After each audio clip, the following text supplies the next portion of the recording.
Alright, so tikulandirani ku phunziro lathu lero tikufuna tipitirize makamaka nkhani ya Philadelphia, right? Tinaona kale ndithu last time momveka bwino onena kuti tikamakamba za mpingo tikukamba za anthu amene ali ndi mzimu wa Mulungu, okay? Inde kuli magulu anthu osiyanasiyana okhulupirira zoti mati mipingo koma ndi ma denomination kapena ndi magulu osiyanasiyana. So izo tinaziona last time, so lero tifuna ndimalizise pa nkhani ya Philadelphia. Kenako next week nizankha funso limene linafunsidwa ndi Sister Catherine, ijankafunsa kuti kodi chinachitika chani mu 1844 ndi chiweruzo etc. So tikhala tikuwunikiranso chimenecho. So phunziro lathu lero ndilonena kuti pamene kukhulupirira akuchuluka, pamene tikulalika za uthenga ozazidwa ndi mzimu ndipo anthu akulandira uthengawo, kodi chimene chikuyenera kuchitika ndi chani? Okay, so tisanayambe tiseke maso tipemphere. Mbuye fathokoza mapadera ife chisomo chimene mwatipasa, tikuthokoza inu ifati timatiganizira nthawi zonse mwatizosani moyo tionana pati ndi nthawi yoti tigawe mawu anu pempha tindesano kandife mzina Yesu Kristu mpera, amen. Right, so pamene okhulupirira akuchuluka, right? So ndaka kachitizo ndaika kanyumba kakang'ono kena kanyumba kakula, right? So pamene anthu akukhulupirira uthenga, anthu ndikamba kuzazidwa ndi mzimu, right?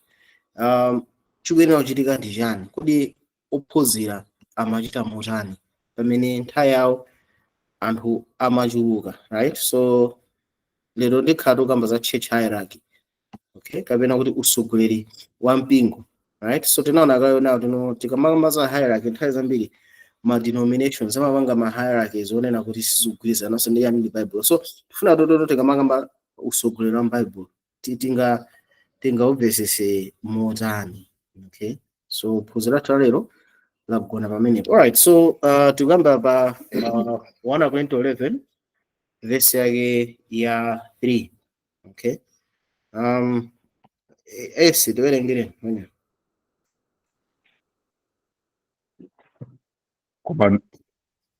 Koma ndifuna yambireso. Koma ndifuna kuti mudziwe kuti mutu wa munthu aliyense ndiye Khristu, ndi mutu wa mkazi ndiye mwamuna, ndipo mutu wa Khristu ndiye Mulungu. Yeah, so apopoto ingoyenga ngai mombo. So apapa tikutha kuona tuno pali hierarchy ndithu, right? Yes, ali ndi mutu pa mutu pake, right? Ife ngati amuna, right, ndi mutu pa mutu pathu. Mkazi sona ali ndi yani mutu pa mutu pake. So tikamakamba za mutu tikamba za headship. So phunziro la ordination ndi headship naipanga ndithu la full mu phunziro mene tinkapanga mbuye muza masiku series, right? Tinapanga touch on this issue kwambiri. So hierarchy ni mene head wa ingo, right?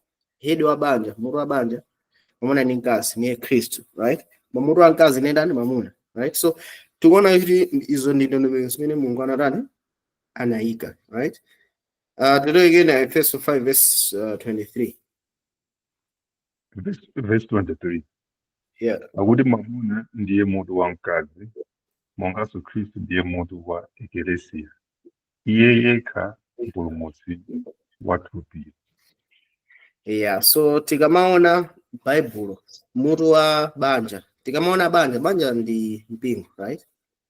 Banja ndi kumene mpingo mayambira. Tinaona kale mpingo wa nyumba mwanu, right? Maphunziro amene ambuyo, okay? So tikamaona mipingo yosiyanasiyana pa dziko lapansi pano, tikamaona ma denominations yosiyanasiyana, right? Ambiri amakhala ndi usogoleri onena kuti no pali munthu mmodzi kapena kuti committee imene imasogoza china chilichonse chokhuza yani organization hiyo, okay? Komane tikaona Bible ndizosiyana. Mu Bible wamkulu mutu wa thupi ndiye ndani? Ndiye Kristu Yesu. Mwanjirena kanwe Musa kanwe munthu chabe, right? Aliyense ali ndi usogoleri mmodzi wamkulu ndiye ndani? Yesu. That's so tikavese chimenechi ndeti titha kamba kuphwasula zinthu zina zimene mwina zimakhala ndi mafunso osiyanasiyana. Kodi akhristu akuyenera kuchita na motani? Okay, ichi nchinthu chachikulu chimene tifuna tichimvetsetse. Fatino timatha kuona naonako ndithu mtsogoleri anthu akugwadira, anthu atenga kumuombera m'manja, atakusika galimoto kuyamba kuombera m'manja, majaketi kuvula kuyala pa atasaponde pasi, munthu avala yani sapato ati akalowe. Ine mana izizi tiyenera kuchitira motani? Mateyu 23 verse 8 mpaka 11 ali yani. Verse 8. Koma inu musatchedwa rabi, pakuti mphunzitsi wanu ali mmodzi, ndipo inu nonse muli abale. 9. Ndipo inu musatchule wina atate wanu pansi pano, pakuti alipo mmodzi ndiye atate wanu wakumwamba. Verse 10. Ndipo musatchedwa atsogoleri, pakuti ali mmodzi mtsogoleri wanu, ndiye Khristu. Verse 11. Koma wamkulu opambana wa inu adzakhala mtumiki wanu. Yeah, so tiona kuti no Yesu Khristu apapa akufotokoza ndondomeko kumene zifuna zikhalire. Okay, ati musatchedwe yani rabi. Marabi anali atiwo. Tikaona mwini wina mu Bible Yesu anatchedwapo rabi kangapo. Rabi ndiye munthu amene amakhala ophunzitsa. Rabi ndi munthu amene amakhala ophunzitsa. So tikaona nthawi ya Yesu naye marabi zosiyanasiyana. Okay, rabi amakuphunzitsani niyo kafotokozedwa chipangano chakale. So zonse zimene Yesu amanena kuti munamva koma ine ndikuwuzani, amakhala kusemphanisa zimene akufotokozera chipangano chakale ndi anthu ena. Ndi akunena kuti no inuyo musakondwere kuti mutchedwe yani rabi. Pali marabi zambiri amakhala pamwamba, ndeti ophunzira amakhala yani pansi pa iwo. Ndi akuti inu musatchedwe yani rabi. So kamba kuti no ophunzira ake sadakakhala aziphunzitsa, definitely akakhala aziphunzitsa, adakhalanso nophunzira pansi pa iwo. Okay, kumaona kuti no musatchedwe rabi manje leno musatenge chi-structure chimenechi. Chifukwa ngakhale Yesu amachedwa rabi, Yesu mene amachitira amachita mosiyana ndi marabi zina, amachita mozipereka ophunzira ake. Ndati no mphunzitsi wanu ali mmodzi ndipo inu nonse muli abale. Muona, so akwaza kuti no musachedwe rabi. So tikamaona zoti rabi aliyense akankhati rabi ndi mmodzi, aliyense ndiye afunika amvere osafunsa china chilichonse. Mukapange history ya marabbis zimakhala choncho. Wewe ukavomera kuti rabi yanga ndiwe mwina kuti ife ndife amalai tikukhala mwina zotivuta mene zimakhalira ku Shaolin. Ngati munkakhala mbuye munkaona mafilimu a Shaolin, master wawo akakuwuza kuti osamenya, akawamenyedwa iwe umakhala kuti sultani subweza seya, right? Master ako chimene anena ndi chomwe ufunika uzisiya. So akawuza kuti komano pakati panu inuyo ophunzira thopa chakawuza kuti inuyo musatchedwe rabi. Ati pakuti mphunzitsi wanu ndiye ndani mmodzi amene ali ndani ali Yesu, ndipo nonse muli abale. Ndi uthandizo kuti yani monga ngati mmene palili pano pa nthawi zinani watha kuphunzitsa, right? Nthawi zinani matha kuuza Frederick aphunzitse ku channel chathu cha English chija kula nthawi mimba umwe timafunsa asogole kuphunzitsa lero ndi zina zotero, right? So akuti pamene tikuphunzitsa nona ninzake tizidziwa kuti tonse ndife yani abale. Palibe munthu mmodzi wina akaphunzitsa chindata komana izi ziliyo nje anena kuti ndi asogoleritu. Sizimayenera kukhala choncho yayi kuti izi zilanena ndi abusa. No, akuti tonse ndi yani abale. So pakati pa gulu la akhristu pasamakhale chochipinga kuti no ichi anena ndi atsogoleri basi. No, ati tisachedwe motere.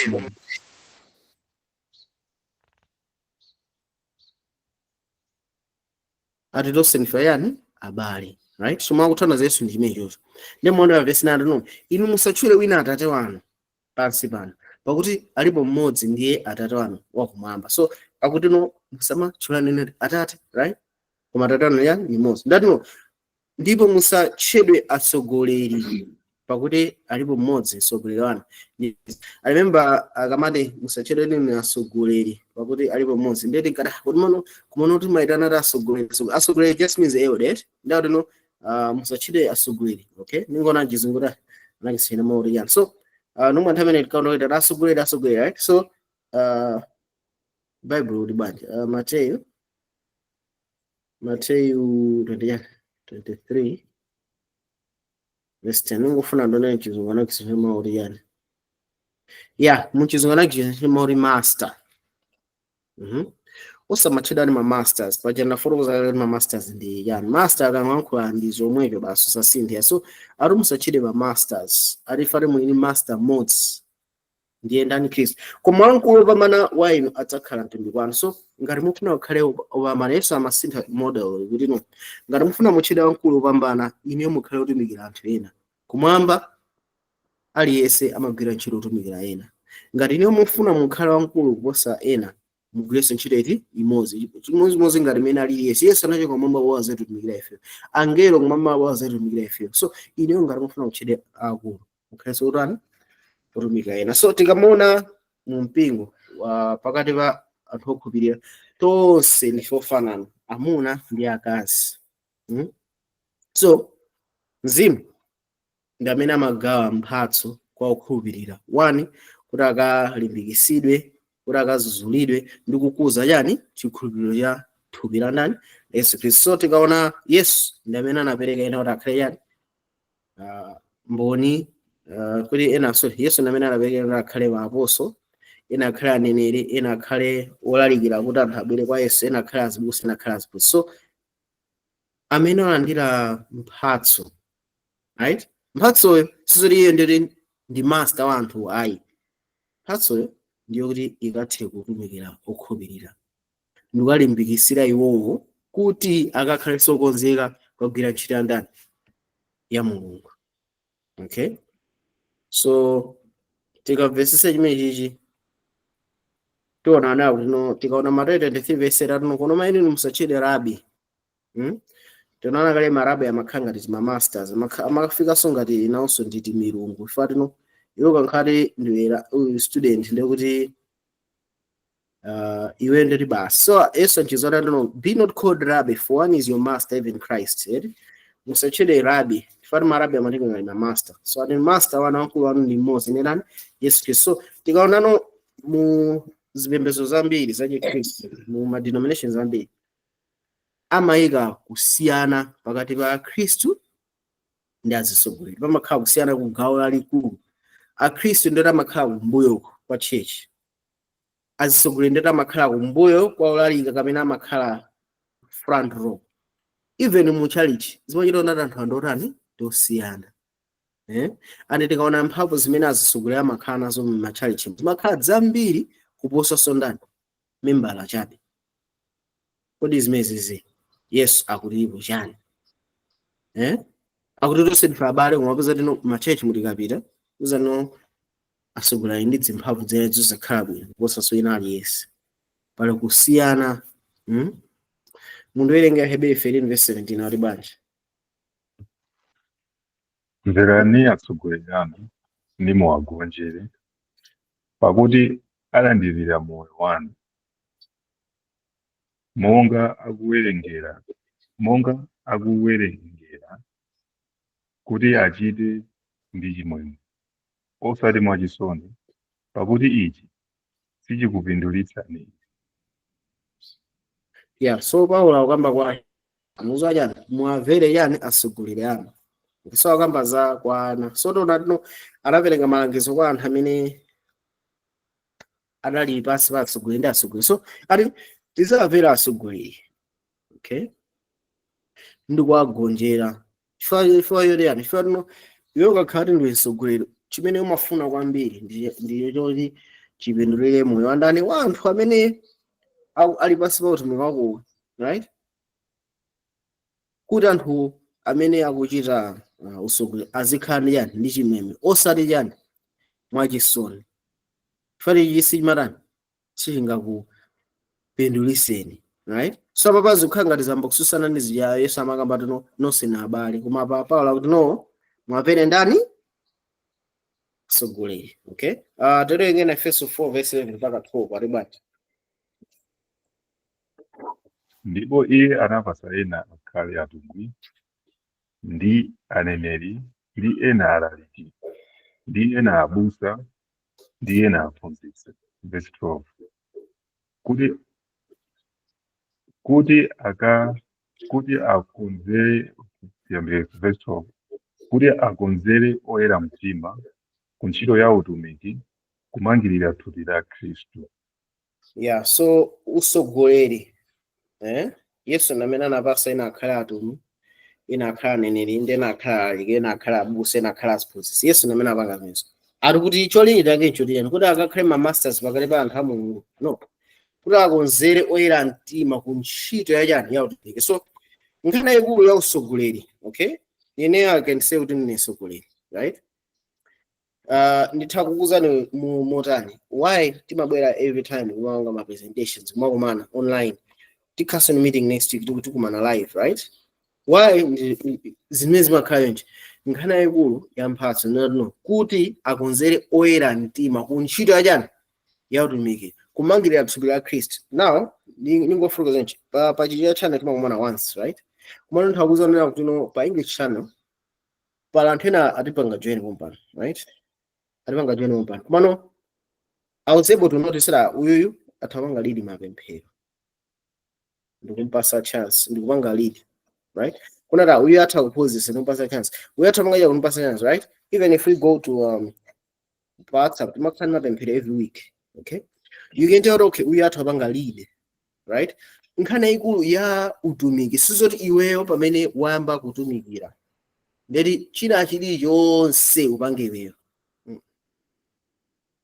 Mphaso zimene Yesu Khristu amapanga utumiki ndizo kuti tikamaona aneneri, aphunzitsi, zonse zinkhani yayikulu ndiyo tino anthu amene akutumikirawo akonzekere kuti nawonso akakhale chani azitumiki. Chifukwa tino zaka zikamadusa anthu aja upeza tino problem chimene akupanga ndeti ntchito yake yo kuyilephera. Wewe munganga lisogoleriwe zikafika tone wewe wadwala kapena wewe wachokapo ndi message ayima ndeti wewe ntchito yako ayilephera. Ndijama dabo tino abusa ndoti iwo china chili chonse wapanga okha. Amweni inuyo nkhani yake ndiyoti mukapange kuti anthu akakhale chani ukonzekera ntchito ya utumiki. So tikaona muno mwene Paulo akamba tino mukathe kumvera azisogoleri amene akulamulira inu, right? So kodi Yesu akuti no sina abale koma Paulo akuti no asogoleri amene akulamulira inu mukaona chizungu elders over you ari mwamvere. Kodi tingazilumikizire motani zinthuzi, okay? Tifuna ndithu tikaone mapadera. Tawerenga ndi 1 Korinto 12 verse 4 mpaka na 7. Verse 4. Ndipo pali mphaso zosiyana koma mzimu yemweyo. 5. Ndipo pali mautumiki osiyana koma Ambuye yemweyo. 6. Ndipo pali machitidwe osiyana koma Mulungu yemweyo wakuchita zinthu zonse mwa zonse. Verse 7. Koma kwa yemwe kwapatsidwa maonekedwe a mzimu kuti apindule nawo. Yeah, so tikutha kuona apaona kuti nonse ndinofanana, nonse na abale, okay? Kukhala tonse abale ndizoona koma ndingopereka chitsanzo mu banja ina amatha kukhala bambo, mayi, ana, right? Ana asikana, ana anyamata, achisikana ena achinyamata, right? Nonse ndino banja limodzi, okay? Koma nokhala banja limodzi sinthono zoti palibe kusiyana. So nonse na abale inde koma pali chani kusiyana. Ifeyo chani chifukwa no mphaso zosiyanasiyana zimamakisana no pakhalenso utumiki wosiyanasiyana. Ngopasani chitsanzo amene amapanga zithuzi zimene timagwiritsa ntchito, okay, ndi wina, okay? Tikatulutsa nyimbo amafuna tikuse maalbum at least 2 achichewa extra ndi ina imodzi yachizo. Ineyo nditha kulemba nyimbo, right? Definitely. Mano video ija kuti apange capture mawu ndi apange capture yani apange capture ma lyrics ndi video tinozigwizana ndi mawu amene akuimbidwa apanga zinthu wina, right? So ntchito yathu ndi ntchito zosiyana koma tonse ndife yani abale, right? So chinthu chimene ndi chachikulu chimene tufuna tichiziwe komano munthu amene ndi mphaso zoti ndetali pamwamba pa wina, no. Nkhani yake taziwa kuti ndi yani mphaso nkhani yake ndi yani mphaso zoti zipangitse anthu akhale okwanira kuti atha kukatumikira. Nkhani yake ndi imeneyo, okay? So tikaonanso muno bwino Okay, mavesi atiziwawerenga again and again kuti mpaka titani timvesese, right? So mutibwerezeranso pa Efeso 4:11 mpaka na 13. Verse 11. Ndipo iye anapasa ena akhale atumwi, ndi ena aneneri, ndi ena alaliki, ndi ena abusa, ndi ena aphunzitsi. Verse 12. Kuti akakonzere oyera mtima ku ntchito ya utumiki, kumangirira thupi la Khristu. Verse 13. Kufikira ife tonse tifikira ku umodzi wa chikhulupiriro ndi wa chizindikiro cha mwana wa Mulungu, kwa munthu wamngwiro, kuti muyeso wa msinkhu wa chidzalo cha Khristu. So wa msinkhu wa chidzalo cha Khristu. So tikaona muno bwino mphasozi zili ndi malire ake. Ndikufuna ndikuonesa nati kuti akakonzera oyera mtima ku ntchito yachani yotumiki. So nkhani yake ndotino oyera mtima aliyense amene ali thupi la Khristu.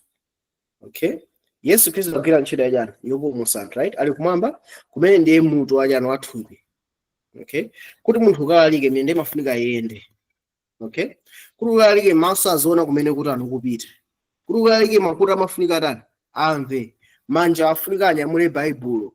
Okay, pakamba funika padye chakudya, pafunika pamwe madzi. Okay, so thupi la Khristu lifuna limangirike. Kodi lingamangirire bwanji thupi la Khristu? Kudzera mu ntchito ya utumiki. So pali mphatso zosiyanasiyana zonse zikugwira ntchito ya utumiki kuti thupi la Khristu likakhale lomangirika, kuti likagwire yani ntchito. So ngati munthu ulili ni mzimu wa Mulungu, pali ntchito imene Mulungu akupasa imene wina wake sangathe kugwira, right? Aliyense ali ntchito, kautenga kalinki ndikugawa, kautenga nyimbo ndikupasa munthu ena ake, kauzipempherera anthu ena ake, pali ntchito imene aliyense amene ali mwa Khristu amapanga. Okay, kagawa uthenga wina ake, kauyimba nyimbo, kauziwerenga mavesi yani, right? Pali ntchito imene aliyense amene ali thupi la Khristu Yesu amapanga. Munthu amene ali thupi la Khristu Yesu amangokhala. Pali china yake imene Mulungu anayika kwa munthu uyo mphatso, right? So nemuone ali mphatso zimene anazikamba amove kufikira tonse titafika ku umodzi wa chikhulupiriro. So nkhani yake ndoto ngati tili pa utumiki, right? Tonse tinofika tizafike pa umodzi wa chikhulupiriro ndi wa chidziwiso cha mwana wa Mulungu, kwa munthu wangwiro, kumuyeso wa msinkhu wa chidzalo cha Khristu. So tikaona muno bwino njira imene iyi ya umulungu imene Paulo anafotokoza ndinati pali mphatso zosiyanasiyana zimene zimafunika zikamangirire thupi la Khristu Yesu. So pali mautumiki 5 amene Mulungu anayika. 1 ndi maapostolo. Okay, aja 12 amene Mulungu anayika ndi Paulo ngati wa 13, right? Ndi pali aneneri. Aneneri ndi amene amatha kuona zamtsogolo ndi kunena mawu ouziridwa. Ndi pa evangeli. Evangeli ndi kuti yani? Evangeli ni munthu amene amalalika anthu uthenga wonena kuti anthu akasiye tchimo ndi kutsata ndani? Khristu Yesu. Ndi palino mbusa. Mbusa ndi munthu amene amakhala pakati pa anthu a Mulungu ndi kuwadyesa ndi kuwaweka a Mulungu kuti anthu akakule. Mbusa ntchito yake ndi yayikulu kwambiri. Fana mafunika zisamonera mioyo ya anthu.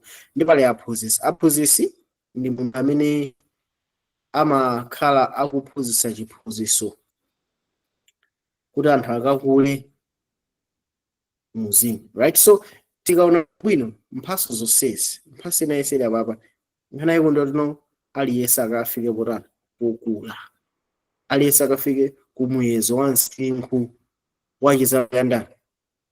Cha Khristu. Mphatso zinkhani yake ndi imeneyo. So iwe ngati uli mphunzitsi mpaka zaka 5 zikudusa ungophunzitsabe wekha ndeti ntchito yako ayikanika. Ngati uli mbusa, right, pakati pa anthupo kumano busa ungopanga wekha mpaka zaka 5 ndeti ntchito yako ayikanika. Same thing as evangelist, right? Can be prophet, can be apostle, right? Chile ungopanga wekha basi. Ndeti pali huru. Chachikulu ngati uli mphunzitsi umaona ra mungamatha basajiziso no uyatha uphuzisa tampase chance pasi yabuni katopika kang'ono apange ayese, right? Apa okay tampase ni topic ina, right? Okay uyatha bangalide ma prayers, give them a chance. So mulungu akufunisa no tose. So tikamona like mbusa ni munthu amene kwambiri amakhala ndi hindsight kumaona kuti okay uyatha banga yawo natha banga yawo kwapanga guide anthu aja kuti mphaso zawo ziyambe kutani kutakataka. Ene mphunzitsi yeyo chimene akulingalira kwambiri ndi yani ni mawu, anthu akazoe chani mawu. Mene evangeli chimene akulingalira kwambiri njoti yani akufuna anthu atani mwili wa Kristu Yesu. So evangelist amakopa anthu kuti abwere mwa Kristu. Mphunzitsi ndamene akwaphunzitsa anthu abadaso masopano kumene aja. Ene mbusa ndamene akwasogolera anthu aja kuti akafike kuti atani akhwima, right? So tikaona mndu mwine ma apostles ndaja analipo kale nthawi ya Yesu aja. Ma prophets, that's one of the gifts imene makhulupirira nawo kuti pamene tipita pamene anthu a Mulungu sakwanisa kugula ndi kugulisa mphatso imene ibwereraso pakati pa anthu. Chifukwa chani? Chifukwa nati mafoni silikhala nawo, sizakanisanso kumakumana kuma building kapena kumakumana online. Anthu a Mulungu kumazakhala ali olumikiza nabe, so mphatso yawo uneneri zakhala kutani ikubwereranso pakati pa anthu a Mulungu ngati mene nthawi ya Pentecost.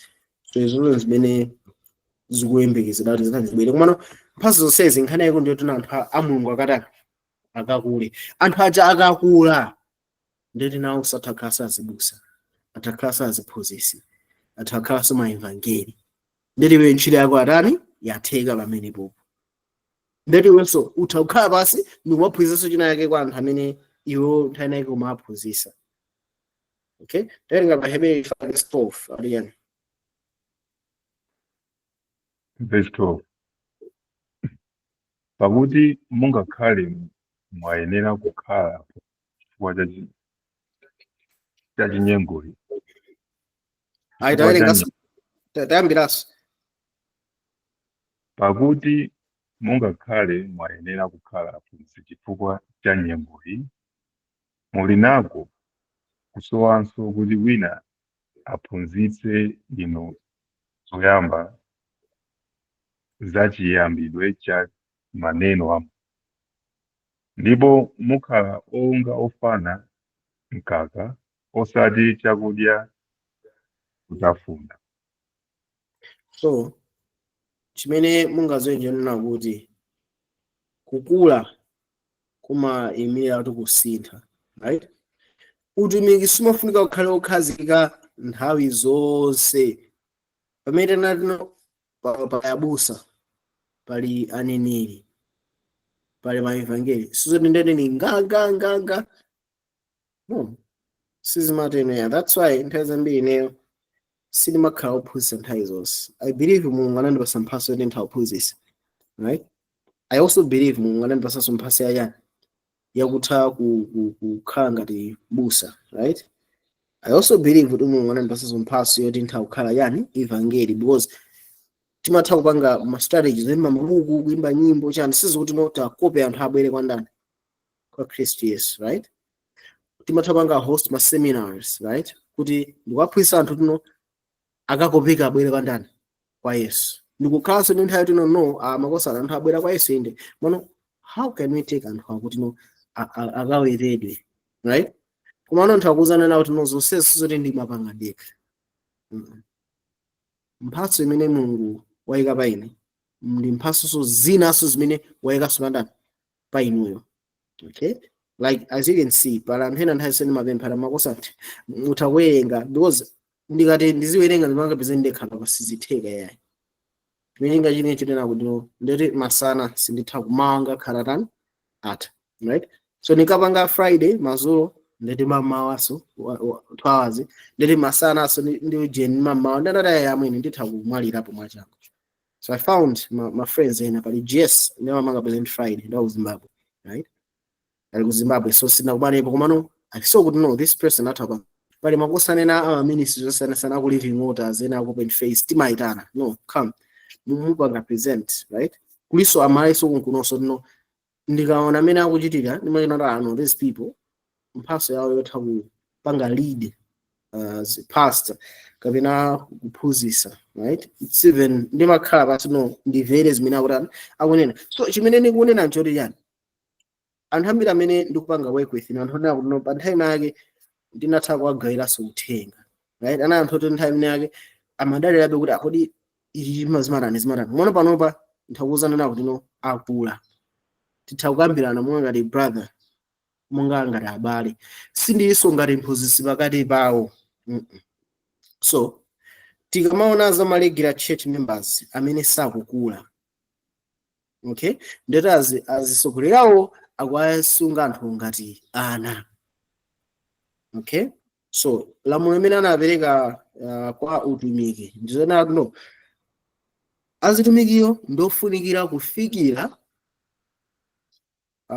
nkhosazo zitakula kufika ku msinkhu, monga nafotokozera ku Efeso tuno till all come to the end of it, kuti zafike pa chidzalo chachikhulupiriro, right? So nkhani yakulu ndinena kuti tikamakamba za chikhulupiriro tikufunika titani tizikula, tikufunika tikhale anthu amene tayang'anisisa pa Khristu Yesu ndikumakula, osati nthawi zonse kungodalira ta ife basi timangobwera basi. No, akhristu akufunika zitani azikula, and iweyonso ngati mtsogoleri ufunika uzipereka mita kapena nyamati muzipasana mita, right? Mwana tiuzati no kumapereka chance kuti no Mulungu asogozeso yani anthu ena. So that's why anthu ena amathawa daba ndokozera amene munthu aphunzitsa siku lakuti umafuna ndingoona kuona munthu uyu ali patipo, right?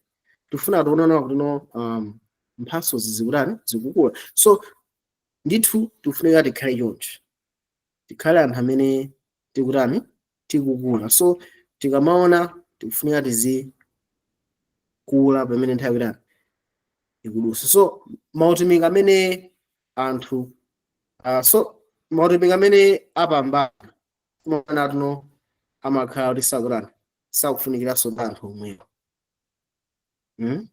Ngati ndingokusanya mifanzo, remember kuyambirira pa nthawi yambirira kunali ngati tindi ma brothers athu ena achina alipo mpanonso brother kuchewo, right? So kuyambirira titakumana kuyambirira namugawira mauthenga za wanthu God, kena kuno nazangairaso mabuku ena kuti atani awerenge. Mano pachiyambi timatha kumafunsana choncho, right? Kumano mmene nnapita kuyambirira kuti ndikayendera abale nonata anu anthu asafunika soti ine ndikhale pakati pawo. No, why? Anthu ona kuno azipereka kukhala kwathu kwa Yesu Khristu, ndipo Yesu Khristu ali ndi mphunzitsi ngati mmodzi. So ntchito ya utumiki ndiyoti atenge anthu atani afike pa Yesu Khristu. So tuno afike podziwa kuti no siri Mulungu amang'ono yekha, no Mulungu sathankhula ndi nani ndi ineyo, siri kuthandiza zati no kuderera anything, no kumangozindikira ndati no ndi chani chimene Mulungu anayika pa uyoyo, chimene chonse Mulungu afunike pa ndani pa ineyo, chimenechi ndito anthu tamba kukula. Okay, so icho chimene ndingafotokoza. Alright, brother Enoch mufuna mwapereke comment ngati pazimene class? Mwina tipereka usogolo. Mapereka example ya kwanu. Anyways, zabwino bwino. Okay, so tikapitiriza. So mbale amene amawerenga watitukumbira watuluka network. So amene angakwenese werenga Machide 14 listed here werengere Machide 14:23. Okay, ndipo pamene anawayikira akulu mosankha mu mpingo ndi kupemphera pamodzi ndi kusala kudya, anayikiza iwo kwa Ambuye amene anakhulupirirayo. Yeah, so tikamaona amene atumwi amagwirira ntchito nthawi yawo isina nthawi ya mtendere ngati nthawi yawo ya 2 years. Anali anthu oti akusakidwa ndi Ayuda, akusakidwanso ndi Aroma. Tikaona bwinobwino amaphedwa anthu. Paulo atapita ku Yerusalemu asanafuna mupo, koma sizikuthana zoti amangwena china mbalala ayi. Pamene anayikira akulu mosankha mu mpingo, so akakhazikisa kuti no let's apita ku Blantyre kapena apita kuti akalalikira kumene kujako. Papeza kuti pakati pa gulu la anthu amene akhulupirira ichi amasankhapo soyani atsogoleri, amasankhapo akulu, ma elders, right? Ndikapemphera anthuwo, ndikukhalanso mmene akusala chakudya, ndikuwayikiza iwo kwa Ambuye amene anatani anakhulupirira.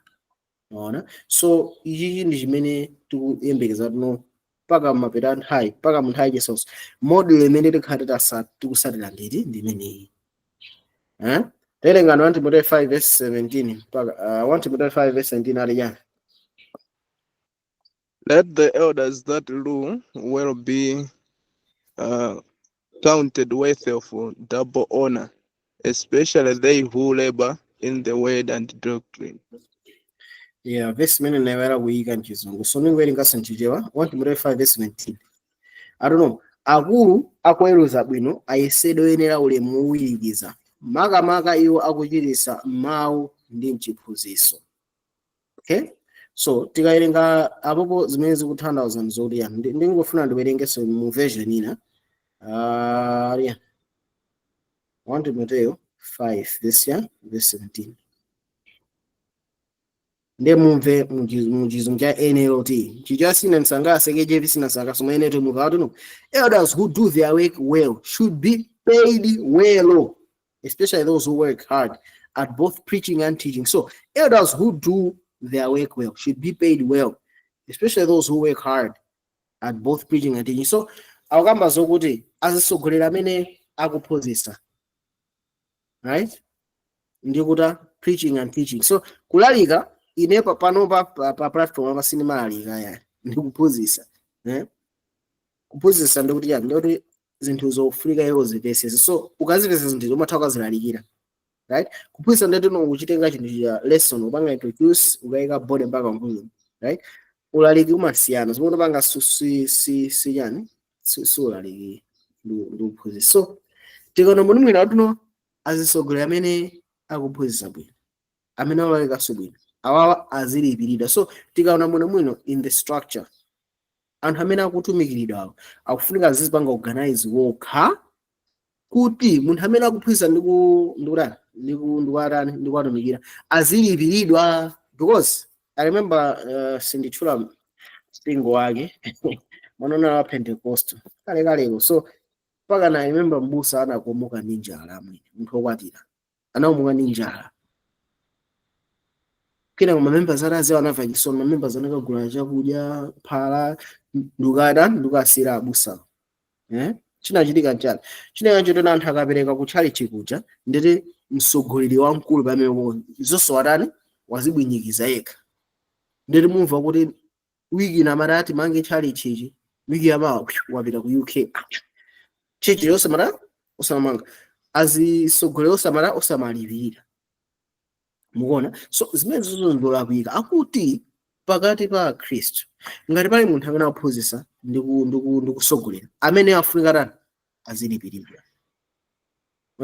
So this is a biblical model, especially pamene tipita kuti as we continue. So tikamaona muno bwino kukula kwa local church kumaoneka njira ziwiri, right? Kumakhati kukonza yani aKristu, right? So aKristu kuti akonzede zimachitika mu local church, right? So tikaona muno mwina akapita kukayika azisogolera. So Paulo yikalata mamuza ya Timoteyo kuti no Timoteyo tona Timoteyo amene anasida ndi Paulo akayike manja anthu akhale mazisogolera malero osiyana ndi Paulo, right? So Timoteyo amamuzida okay Timoteyo ukapita kumaloko waulangiza anthu okuti asogolera amene ayikida pakati pano azirani they should be paid azilipidwa. Anyways, so apa chimene tikuzonjera noti kamakamba zakukula kwa local church kuti nopalika gulu anthu apempheza kuntchito kapena pa gulu anthu apempheza kuti kukula kuti anthu akula muzimu zimene zimachitika pa local level kuzera muzi muma elders amene amapangidwa yani appointed ndi kusogozedwa kuti no akakhale akusogoza anthu ndikautani ndikakonzesera. Okay, so tikamaona positions, traditional positions amu church anthu ambiri amaonda kuika kuti president ndimacheza ndi nzanga enake ndi wa assemblies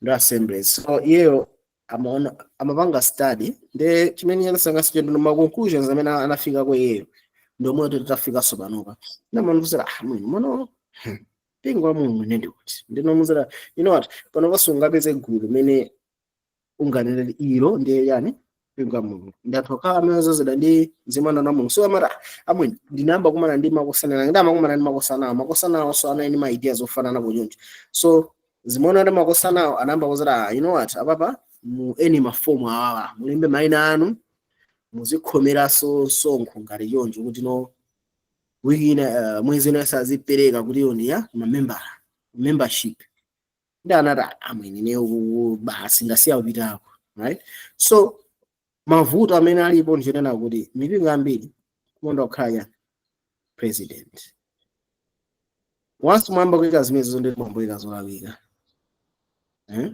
chimene tikuza chifukwa nchonena kuti no master wathu ni ndani ni Moses mkulu wathu ni Moses amene ali ndani Kristo Yesu 23 verse 9 so chimene ndingakuze nchonena kuti anthu amba kuzindikira zonadi zimene uyo ndoti sana khalepo pamodzi ndi ife anything like that mano anthu amba kuzukuta anthu amba kuona kuti anu this chinayi cholakwika why fana no tikufika ku nthawi imene Mulungu mungatamba kuona maphunziro ambuye kuti Mulungu akufuna ayika ana ake oseka chani pamodzi right akuzati zimene zichitika kwambiri chifukwa cha crisis imene kuti ikubwera kusogoloko so tikamaona bwinobwino anthu a Mulungu safunika zikhala ndi zinthu pakati pawo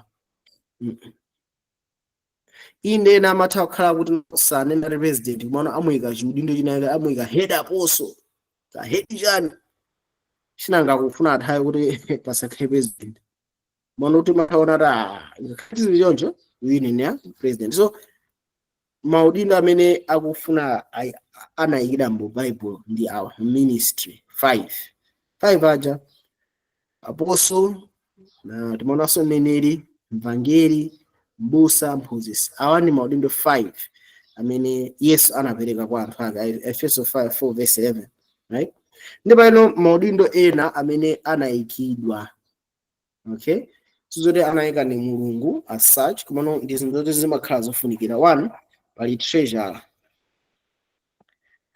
ndikuti munthu amene amasunga ya bijuma ndipo lino room deacon ndoti munthu amene mwina amatha kubuka yani room yoti anthu mukatani mukapemphere not alenda lati nayo pali yana mono ndi maudindo ena ikona kuti no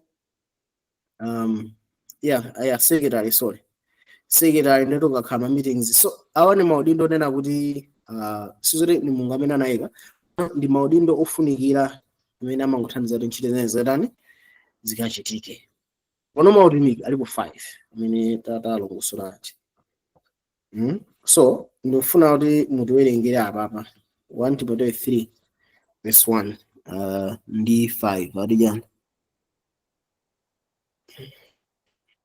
mauwa ali okhulupirika ngati munthu akhumba udindo woyang'anira afuna ntchito yabwino verse 5 koma ngati munthu sadziwa kuweruza nyumba yake yekha adzasunga bwanji mpingo wa Mulungu so ali mawu ndi okhulupirika ngati munthu afuna kale elder ni ntchito yokhulupirika kwambiri so amamuza Timoteyo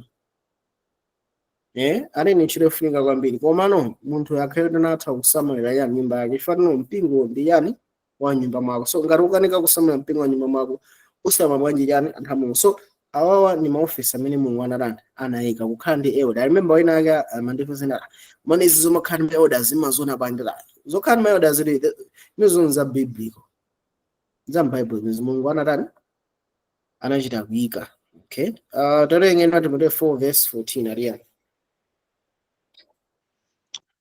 usanyalashe mphatso ili mwa iwe yopatsidwa kwa iwe mwa chinenero pamodzi ndi kuyika manja aakulu so amamuza Timoteyo amuzida ndi Paulo kuti no usanyanyaze mphatso imene inapatsidwa kwa iwe kuyikira manja pamodzi ndi chinenero so Timoteyo anali mmodzi mwa zisogolera amene Paulo anachita kumusankha nomuyika manja ngakhale anali yani wachinyamata okay Tito 1 verse 5 mpaka 7 ali yani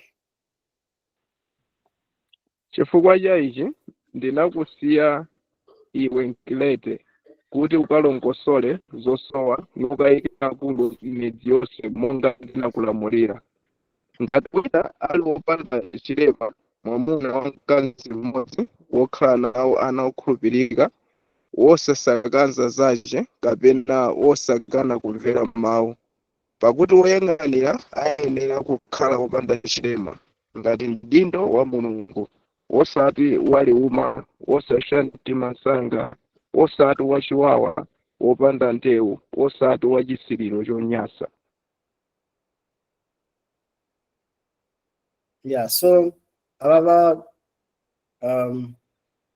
Paulo anaenda azinzake tumukaona muno mwino ntchito Paulo samagwira yekha.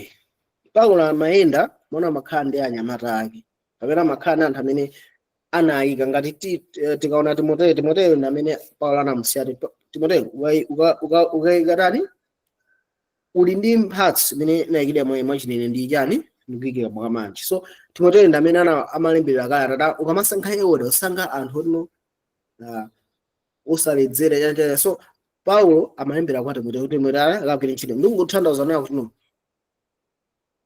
ngakhale Paulo anali mtsogoleri ngati apostle, right? Tikaona apostle ndi munthu amene Khristu anamuyika mapadera kuti no azitha kuyika ma writings onena kuti no akhale sana amene ayani wachikhulupiriro chathu ma apostles amenewa. Okay, so ma aziphunzitsi ndoti ndi anthu amene akuphunzitsa ziyani ma apostles zija etc. Anyways, so tikaona muno mwino Paulo anayika ndani Timoteyo. Paulo akukwira kuagwira kasana Tito. Okay, so lero Paulo anali ndi izi zimene kuti no ntchito yonse singagwire ndekha pafika pakati ya ena kuti Mulungu ayika yani mzimu wapayo. So akumuza Tito kuti Tito ukang'anire chosowa umene ukuchifalera anthu samakhala ngati ubalika yayi uyika asogolera pakati payo.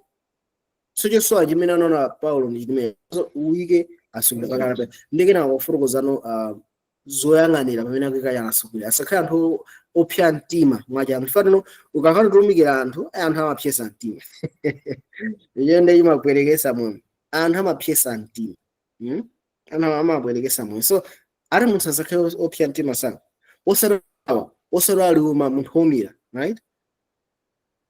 Osara wachisiriro nyasa arakhe munthu amamuna wankazi mmodzi etc. Right? So izi zimene Paulo amanayi kuyang'anira. So ndi chinayi chosowa chimene tikaona amene Mulungu atayendere ndi anthu ake kumapita nthawi even pamene tikamanena kuti no Mulungu akazobweresanso Philadelphia zikufunika zayende chonchi.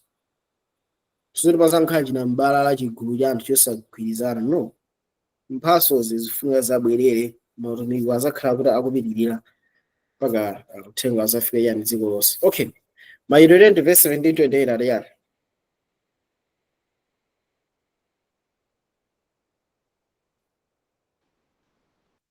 Ndipo pokhala ku Mileto anatuma ku Efeso nayitana akulu ampingo, tadzichenjerani nokha ndi gulu lonse pamenepo.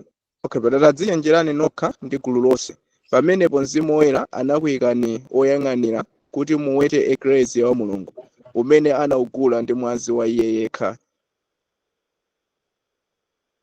Alright, so ningowerengaso m'Chizungu. Verse 9. And from Miletus he sent to Ephesus and called the elders of the church. So ukuku anaitana ma elders of the church. Tikona verse 28 anatu take heed therefore unto yourselves and to the flock over which the Holy Ghost has made you overseers to feed the church of God which hath purchased in his own blood. So tikaona mawa Bible amakusina ntchito mosempana kuti palibe kusiyana. Elder mawa amene anakusina ntchito pa verse 17 elder amene anaenda na akulu. So akulu muchicho anamaseda elder anamaseda akulu, right? Tazi so oyang'anira ndi overseer. Okay, mukuona mapenta ambira mwana general overseer, overseers kumuthandiza ndi elder oyang'anira. So mawa okuti elder ndi mawa okuti amakusina ntchito mosemphananso ndi ya overseer. And tikaona muno bwino mene Paulo amene pakati ake wati kuti anakamba za mawu ya bishop. Tikaona ma qualities za bishop ndomonso amene ali ma qualities oyani ayoda. So mawu bishop mipingo ina monda kuisa ntchito bishop wakuti ndikuti big man amene no bishop ndi elder yape. mipingo ambiri maoti presbytery samayuza, I think ndakatolika amene amaiza amenewo, komano mawu awa ndi ofanana, elder, bishop, overseer ndi ofanana, chifani ntchito yake ndi yani imo. So tikufunika tizifunsa tuno kodi ubale pakati pa mautumiki 5 yo ndi office ya elder ndi otani? Tenta amene kuona 1 Timotheo 5 verse 1, 1 Peter 5 verse 1 ndi 2. Funa tono mautumiki 5 yo ndi ntchito ya elder zigwizana motani. Fare panopa anthu ambiri akamasankha elder amangosankha munthu wokuti ali chuma. Izinso zoti zili specific kwa mpingo umodzi, mipingo ambiri panenza athina ake iyo ndi amakonda kwambiri chakumwa, right?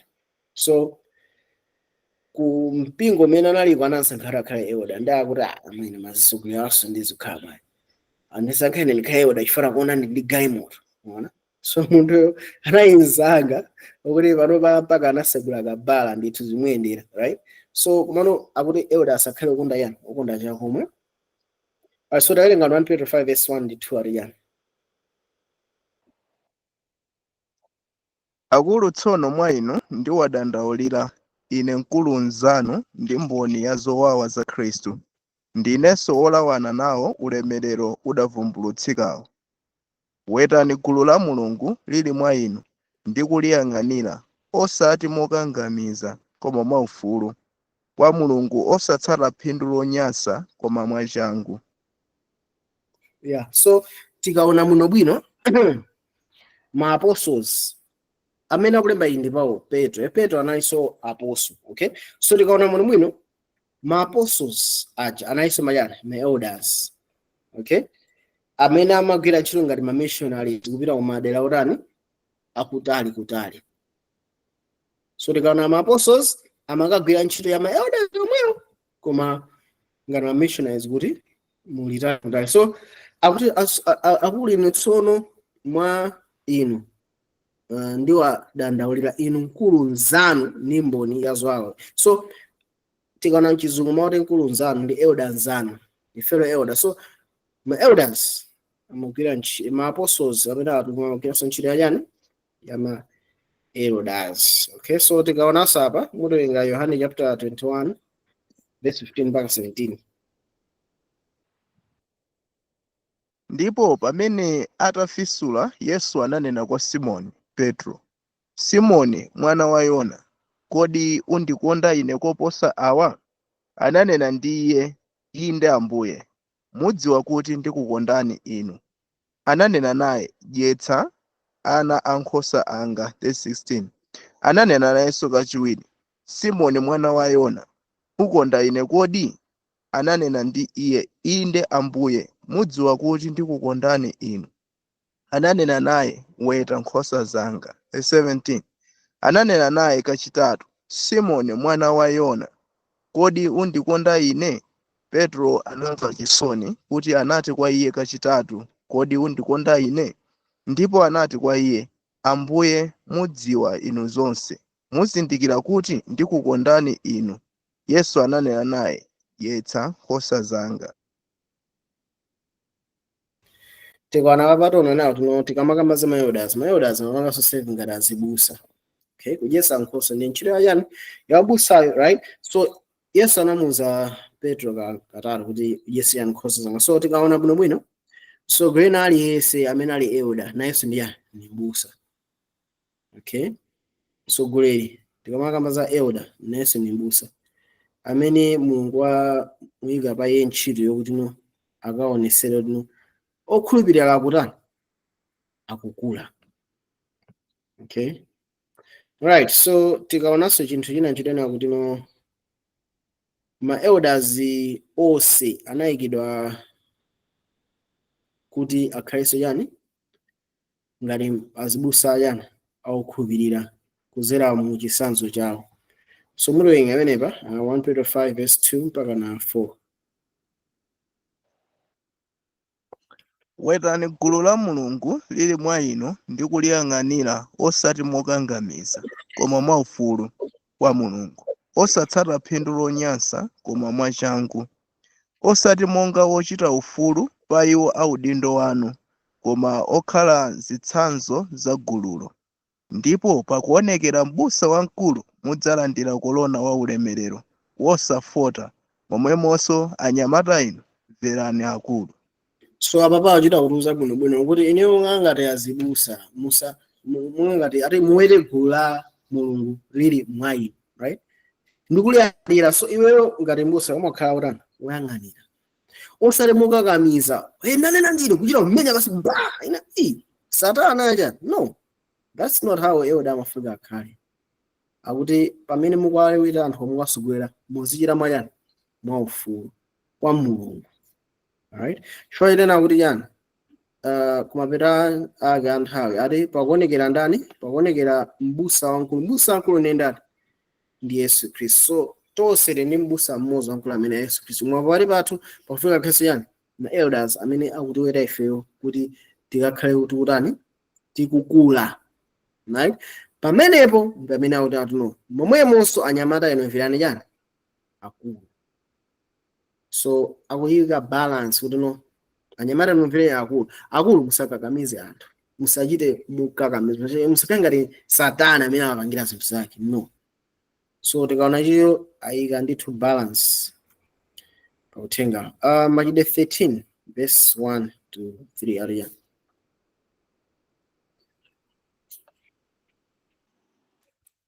Ndipo kunali aneneri ndi aphunzitsi ku Antiokeya mu mpingo wa komweko, ndiwo Barnaba ndi Simeoni wonenedwa Negeri ndi Lukia wa ku Kurene, manyeni woleredwa pamodzi ndi Herode chiwangacho ndi Saulo. Ndipo pakutumikira Ambuye iwowa ndi kusala chakudya, Mzimu Woyera anati, mundipatulire ine Barnaba ndi Saulo ku ntchito imene wayitanirayo. Okay, that's 3. Pamenepo mmene adasala chakudya ndi kupemphera ndi kuyika manja pa iwo, anawatumiza amuke. So ndikaona muno bwino alipo kunali aneneri ndi aphunzitsi ku Antiokeya. So tikaona muno bwino anthu ena amene anali mphatso ya uneneri analiso yani aphunzitsi. Tikuona amenepe. So anthu ena amene anali ndi mphatso ya uneneri analiso yani aphunzitsi. So tikaona muno bwino tiona nawo kuti anthu amene amakhala aziphunzitsi, tikaona muno bwino Paulo adamuza Timoteyo kuti no elder azikhala munthu watatu atani kuphunzitsa, right? So tikaona kuti panali aneneri amene saziphunzitsa, ndeti tisakulumikizanso nawo azisogoleri ena anasogoleranso ngati iwo ndi ayani aneneri, right? So tikaona ma ministries 5 andoti ndi olowana chimene mafuna nthamzo chimenecho. Okay, all right, tateni tifike pa Machitidwe 8 verse 8 ndi 9 ati bwanji menene. Machitidwe 8 verse 9. Ndipo kunatero kuti atate wace wa Popiliyo anagona wodwala nthenda ya malungo ndi kamwanzi. Kwa iyeyu Paulo analowa napemphera nayika manja pa iye namchiritsa. Verse 9. Ndipo patachitika ichi, enanso amchisumbu okhala nazo nthenda anadza nachiritsidwa. Tawerenga 1 Timoteyo 2 verse 12. Koma sindilola ine kuti mkazi aphunzitse kapena kulamulira mwamuna, komatu akhale chete. Yeah, so tikamaona 1 Timoteyo 2 verse 12. I think nkhani ya women's ordination inaipanga mudzadza bwino. Atone ngati ndititakhende nthawi tiionesa papa. Okay, I don't think mina tikhande nthawi tiionesa papa. Mono ndaiva ndiva ngatagi mina akunena video hii pa YouTube ndiva ngatagi kumapeto. So tikaona bwino elder samalole atakhale mzimayi.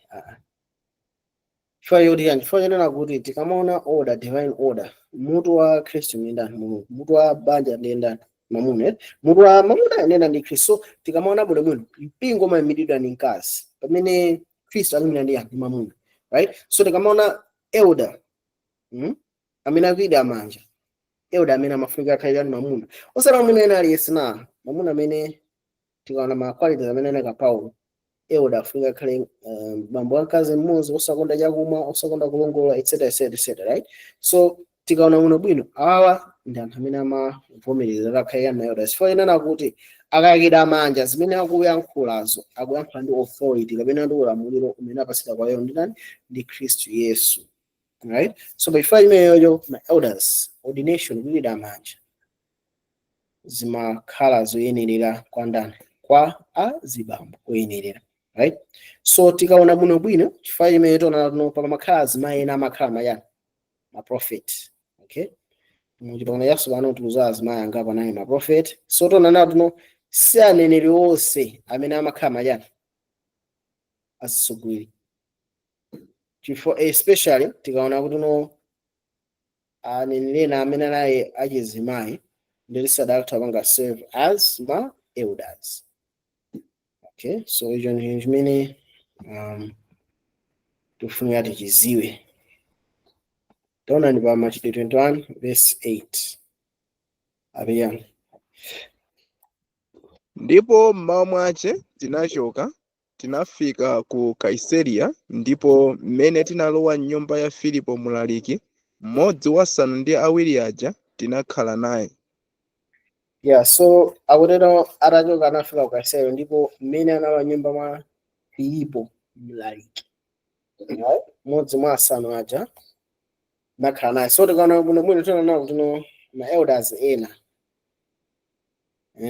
amawaka serve ngati mayani ma evangeli. So Philip anali mlaliki kapena anali evangeli komanso anaiso ngati yani anaiso ngati elder, okay?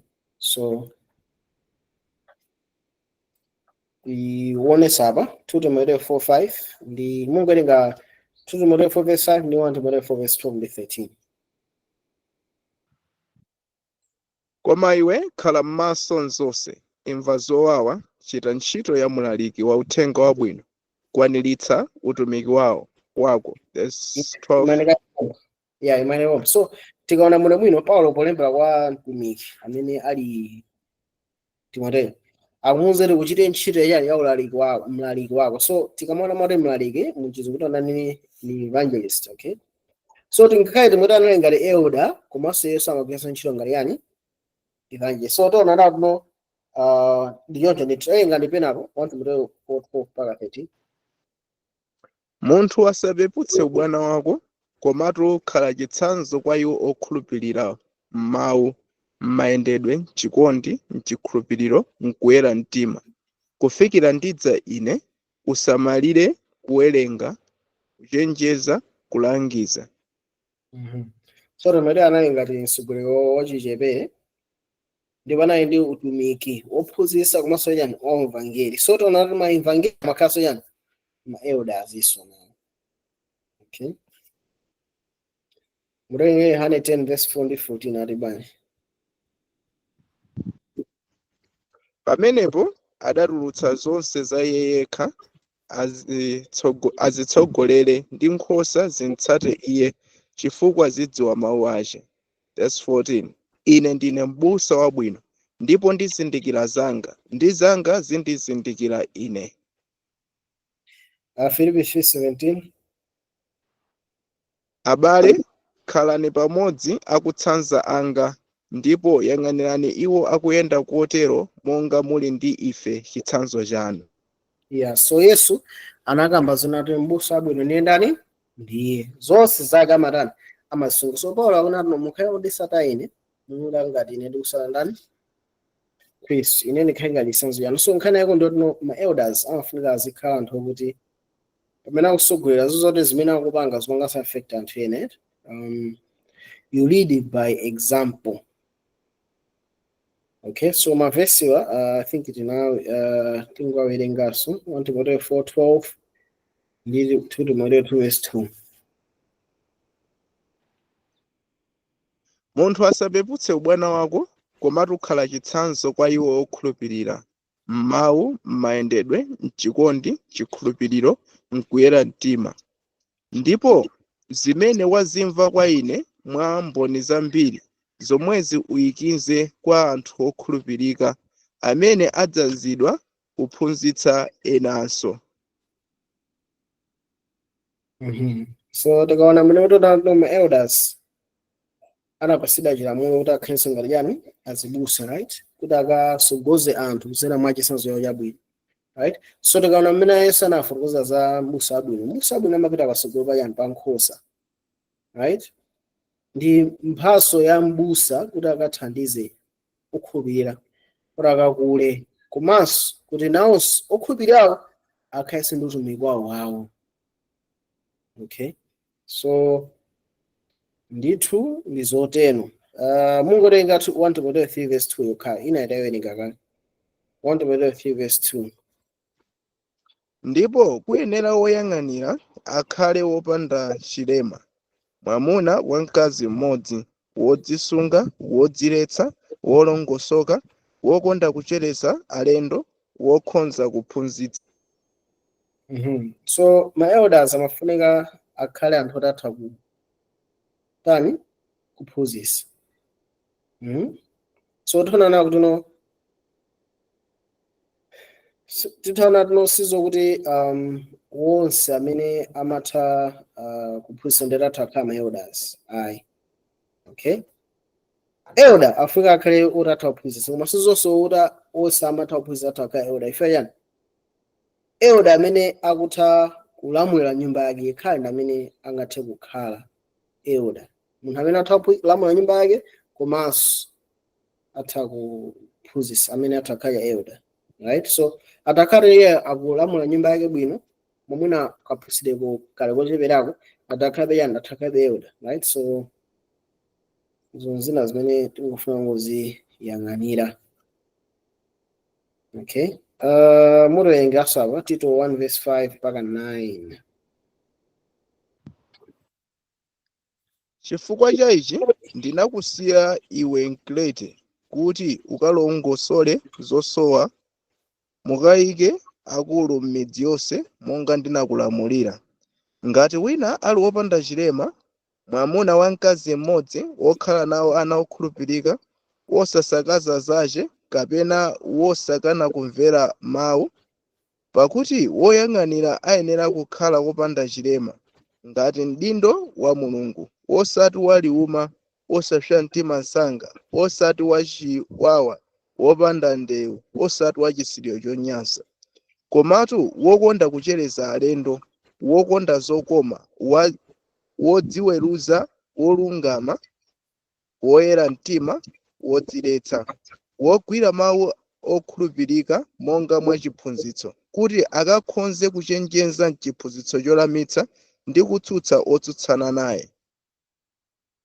Yeah, so tikaona muno bwino munthu amene ali m'busa, right, afunika akhale munthu oti even moyo wake akhale example ya anthu amene akwasogoza osati mukuphunzitsa kokha, right.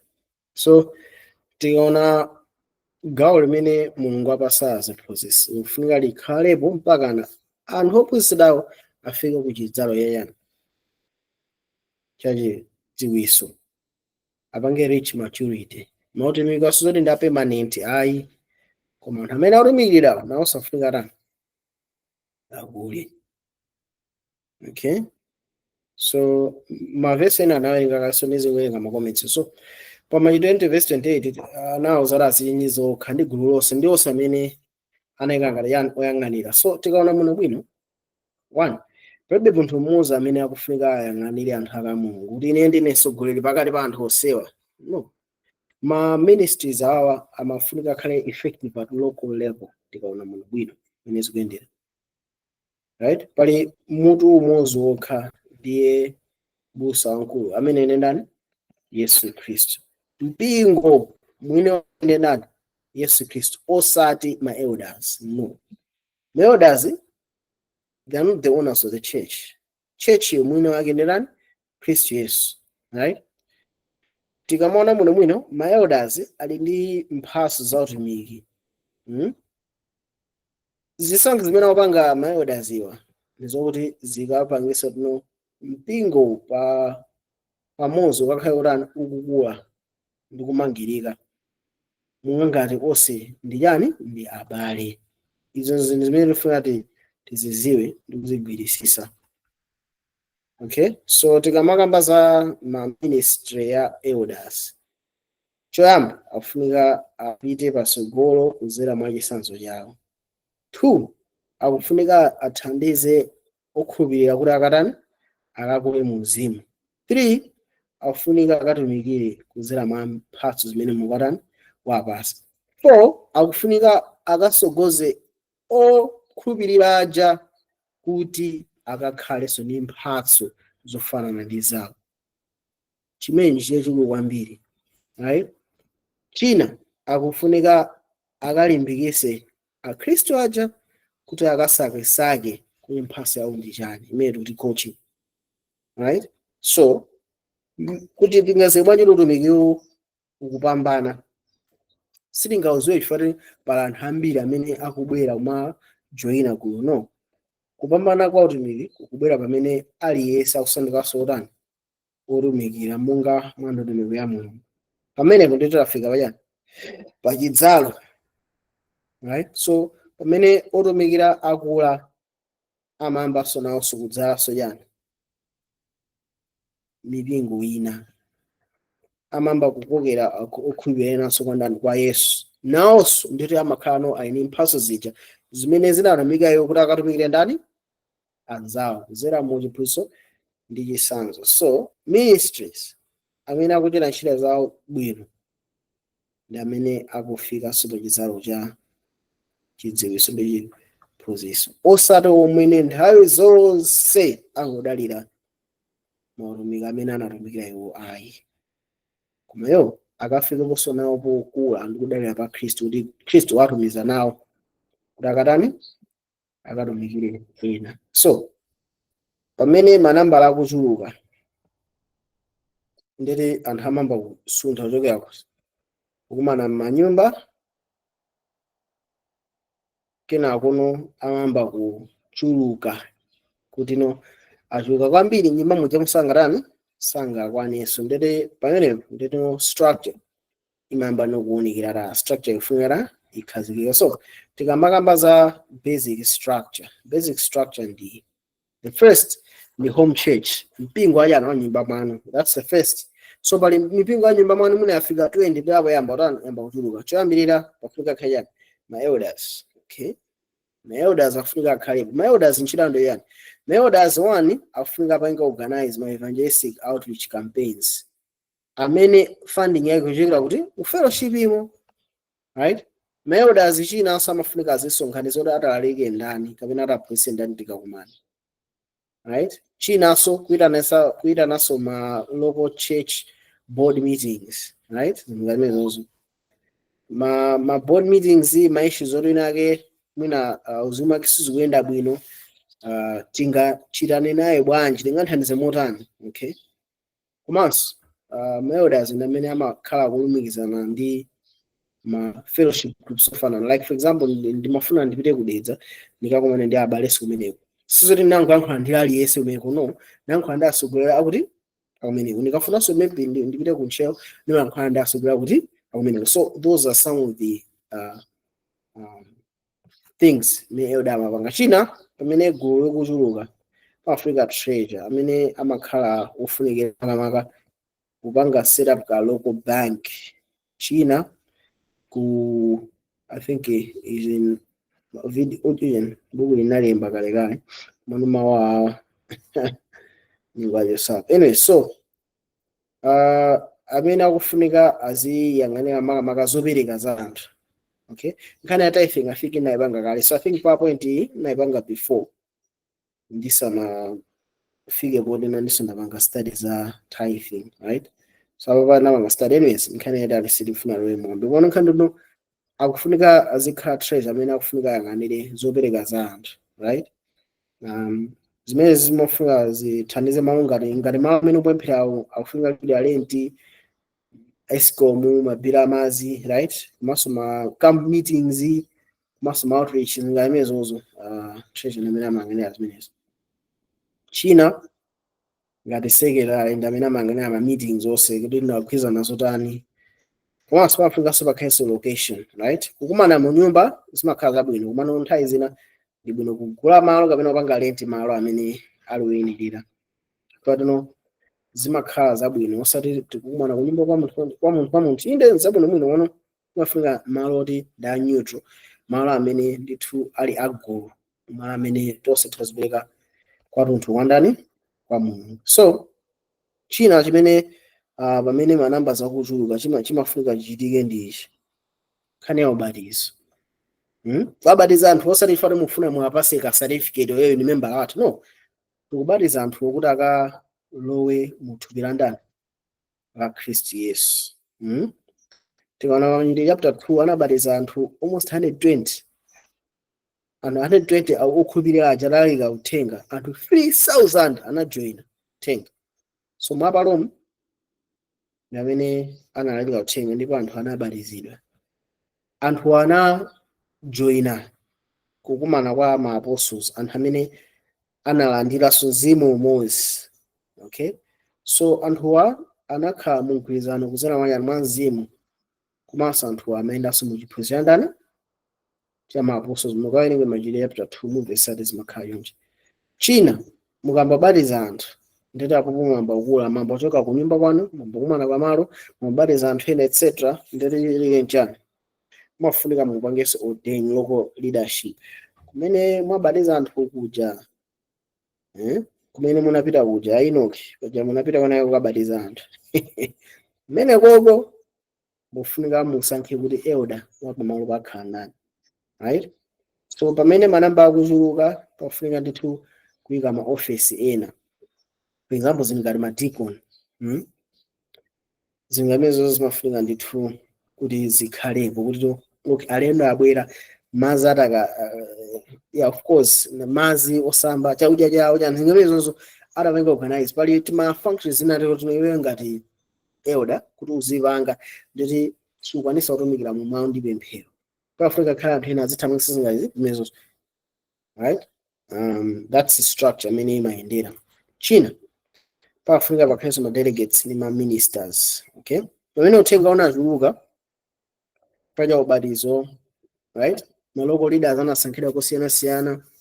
Zimezi zinabwerezedwa ku Judea, ku Korinto, ku Kolose yanu sizimachitika. So pakakhala zinzotino zopanga affect nonse ngati ma believers. Zimezi zingopanga affect let's say anthu akuntchito pamene ngopanga affect anthu akupilanda anthu akumana.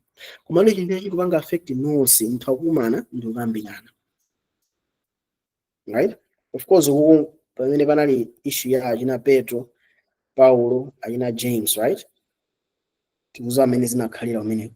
Komabe nkhani know that's how it is. Kumosati pakhaiji president iso no. Church ifuna izimangida at local level. Sipakhale mfumu pakati panu yani.